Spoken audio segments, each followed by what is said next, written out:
Hello, this is Harry. In this video, let's watch the crime film Stolen, starring Nicolas Cage. The male protagonist, Will, was the leader of the four-person theft gang. They started stealing one night. They didn't know that the FBI had already ambushed under the target peripheral. They were also eavesdropped on remotely. The FBI was waiting for them to get their hands dirty. Hoyt was a computer expert. After he turned off the alarms and cameras, Will and Vincent went straight to a toy store. They made a hole in a wall and entered the cave and went through a passage to the vault. FBI eavesdropped that Will and others had opened the lock and rushed in to arrest them. FBI believed that the target of Will and others was the jewelry store next to the toy store, because they took photos of Will stepping on the jewelry store before. But when the FBI was about to applaud the victory, they found that Will and others were not here at all. Agent Harlan quickly ordered some men to go to the toy store. At the same time, Will and Vincent have entered the bank's vault. Vincent's eyes were shining when he saw piles of gold bricks. But the gold bricks were too heavy to carry, so Will smartly chose to take away $10 million paper money. The FBI saw a long passage behind the destroyed wall of the toy store. They realized that Will was going to steal the bank. They rushed to the bank and violently broke the bank door and went straight to the vault.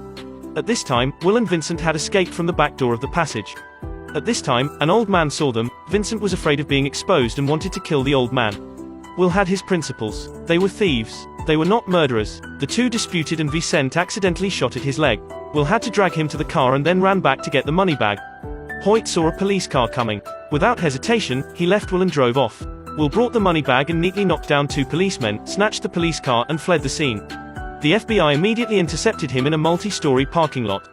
Will rushed down from the oblique corner of the stairs and escaped. But the road studs that were set right after exiting the parking lot made the tire break. The car lost control and rushed into a church. The FBI rushed to surround this place. There was no way to escape. Will could only come out and get caught. But the FBI found no money. After 8 years, Will was released from prison. He bought a plush toy to see his daughter. But Agent Harlan did not give up on tracing the stolen $10 million. If Will walked out with money, he would have to go to jail for another 10 years. So Harlan thought Will was hiding the money somewhere. Now that he was out of prison, he would definitely find the money.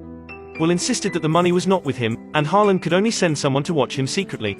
The 15-year-old daughter, Allison, felt very strange to her father.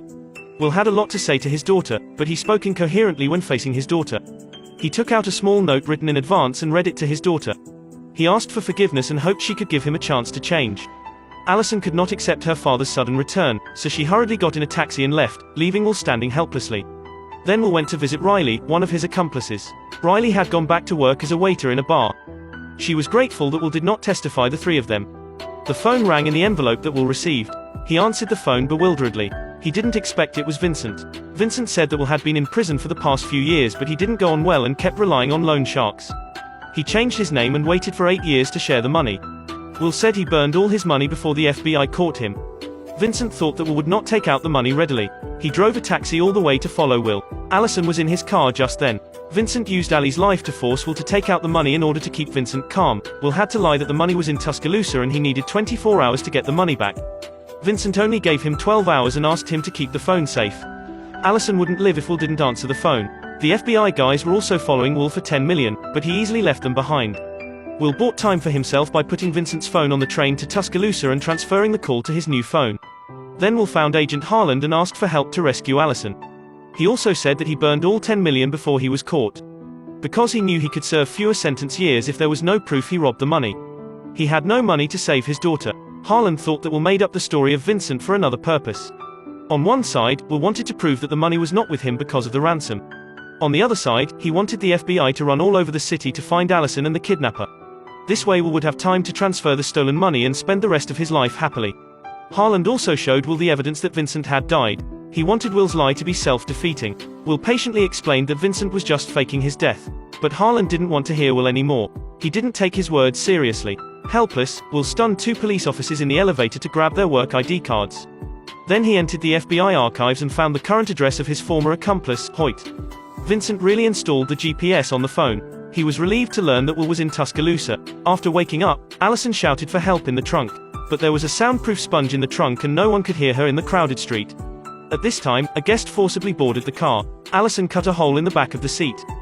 But before she could ask for help, Vincent threw the passenger out of the car halfway. On this side, Will was asking Hoyt where he hid Allison. But Hoyt only knew that Vincent hid Allison in the trunk of a taxi and drove around the city. Done talking, the two started fighting. Hoyt was killed on the spot by the FBI. Will jumped from the balcony to the building next door and escaped. In a hurry, he ran into a taxi. He remembered that Vincent drove a taxi from this company when he hijacked Allison. So he took out a gun and forced the driver to check the location of Vincent's car. Will drove away in a taxi after knowing about the license plate number and location. But the central city was having a big event that was not open to traffic. Will could only abandon the car and climb up. The hard work paid off, the man finally found the car. Will ran to find the driver, but the driver was not Vincent.